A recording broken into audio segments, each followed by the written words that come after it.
The McDonald's menu has changed a lot more than you might think.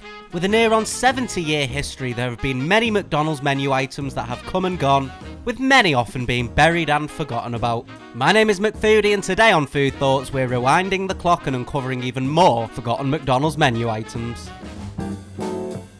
In the mid-2000s, McDonald's actually offered a pasta option on their Happy Meal. The Pasta Zoo Happy Meal consisted of animal pasta, which were of course animal-shaped ravioli, stuffed with cheese and vegetables, tongs to eat with, and a drink, and of course a toy. The meal even came in an animal-shaped box. However, after a run of poor sales, the Pasta Zoo Happy Meal was unfortunately axed from the menu in 2008. Yet despite poor sales, this menu item was a favourite amongst many, with some customers loving it that much. A petition was started a few years back to reintroduce it back onto the menu. The Pasta Zoo Happy Meal is yet to make a return, however.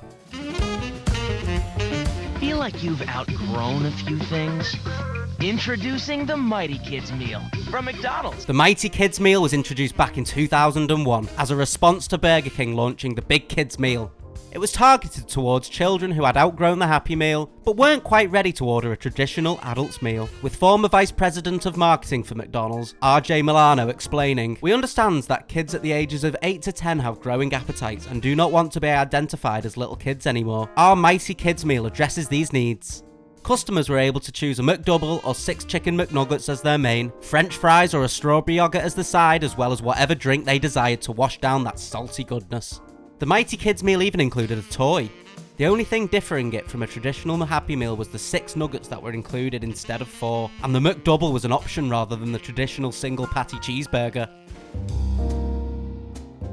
The perfect day, our chopped beefsteak sandwich. The chopped beefsteak sandwich was introduced to the McDonald's menu back in 1979. And was unfortunately pulled from the menu just a year later. The sandwich was made up of a long beef patty and an equally long bun, complemented with onions and steak sauce. Onion nuggets also came as a side option instead of traditional fries, but more on onion nuggets later. The chopped beefsteak sandwich in my opinion sounds amazing, but McDonald's decision to axe it came after the restaurant realised it was actually pretty pricey to produce, costing McDonald's $1.29 each to produce compared to their regular burgers, which cost an average of 40 cents. So unfortunately, corporate greed comes out on top, and the chopped beefsteak sandwich is history. Looks like Daddy's bringing home the barbecue. A big saga McDonald's McRib sandwiches. The McRib has played with the heartstrings of many McDonald's lovers since its launch in 1981, consisting of a boneless pork patty, barbecue sauce, onions and pickle slices. This sandwich has captured the love of many. Popularised not only through its taste, but its countless appearances in pop culture. One rib wedge, please.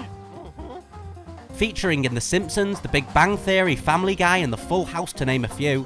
However, the McRib was removed from the menu in 1985 after a run of poor sales. It was reintroduced in 1989 and stayed on the menu up until 2005 in most countries. In 2005, McDonald's announced there would be a McRib farewell tour, a final goodbye to the sandwich if you will. However, McDonald's held another McRib farewell tour in 2006, and another one in 2007, and another one in 2022, which makes you wonder, is the McRib just a money spinner for McDonald's? Since there's already been 4 farewell tours, you'd assume there will be a 5th, and we'll see the McRib being reborn again. But if you're craving a McRib and can't wait until the inevitable 5th reincarnation, then you're in luck, as the sandwich is available all year round in Germany and Luxembourg. The Twister Fries. It's finally back. Twister fries are great, right? A slightly spiced, adventurous take on the standard French fries that we're used to. So why aren't they available all year round? Well, your guess is as good as mine. Twister fries were first introduced to the McDonald's menu back in 2015, but didn't stick around for too long. They were briefly reintroduced again in 2019, but haven't surfaced again since in the US or Europe. They're now most commonly available in Malaysia and Singapore during the Chinese New Year, and Harry period where they're available for 1 month of the year. Arch. Daryl? The new Arch Deluxe? Yeah. I was gonna say that. Me too. So obvious. The Arch Deluxe is quite possibly the biggest flop in fast food history, and let me tell you why. Introduced in 1996 and marketed specifically towards adults, the burger was made up of a quarter pound of beef, topped with bacon, lettuce, tomato, cheese, onions, ketchup and a secret mustard and mayonnaise sauce. Sounds delicious, right? The sandwich has been referred to as the restaurant's biggest product launch. It had a $200 million advertising campaign, and by the time the burger was axed in 2000, it was estimated that McDonald's had spent nearly $300 million on research, production, and marketing for the Arch Deluxe. Yet its reason for failure was so simple. McDonald's had lost touch with its target audience and marketed this sandwich at adults rather than children in an attempt to steer away from the Golden Arch's association with child obesity. And they thought spending a ton of money on marketing the Arch Deluxe towards adults was the answer, but they learnt their mistake the expensive way. The adult branding was strong when it came to marketing the Arch Deluxe. McDonald's presented Ronald McDonald in a suit instead of his traditional stripes and oversized shoes, carrying the slogan, "Soon McDonald's will be more grown up." Commercials featured children being completely disgusted by the new grown-up taste of McDonald's. I even get to make the Arch Deluxe. However, as the market for nostalgic products grows ever larger, it's no surprise that despite being a flop, the Arch Deluxe came back in 2018. Rebranded as the Arch Burger, which was available in a few select locations such as Oklahoma and Texas. But as we all know, history repeats itself, and once again the Arch Deluxe failed to impress. The onion nuggets were introduced in the late 70s in an attempt for the fast food giant to please vegetarians. They were simply onion rings but shaped like the McNugget, subsequently discontinued in 1984 as McDonald's then chairman Fred Turner wanted to redirect his focus on developing chicken-based items instead. And just like the Pasta Zoo Happy Meal, there's an ongoing petition to bring the onion McNuggets back to the menu. We've yet to see them make a return, but I'd love to see these back on the menu personally.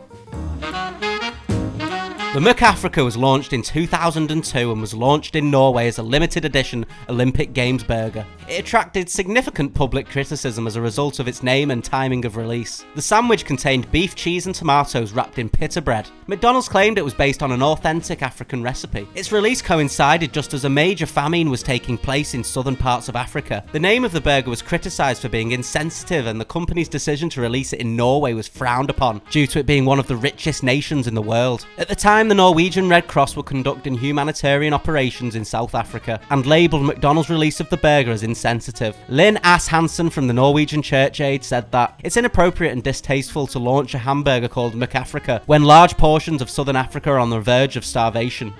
McDonald's spokesperson Margaret Bruceletto responded to the criticism, apologising and saying, "We acknowledge that we have chosen an unfortunate time to launch this new product."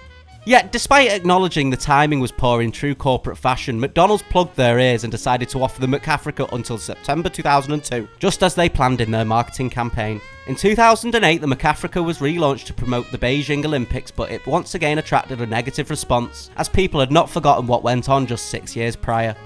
Did we miss any forgotten McDonald's menu items? Let us know in the comments below, and while you're down there, tell us what food-related topics you'd like to see us cover next. If you enjoyed today's video, please drop a like and subscribe to the Food Thoughts YouTube channel. If you haven't already, why not check out part 1, where we explore foods such as the McLobster, McPizza, McPasta and more. Anyway, until next time, this was your food-loving host, McFoodie.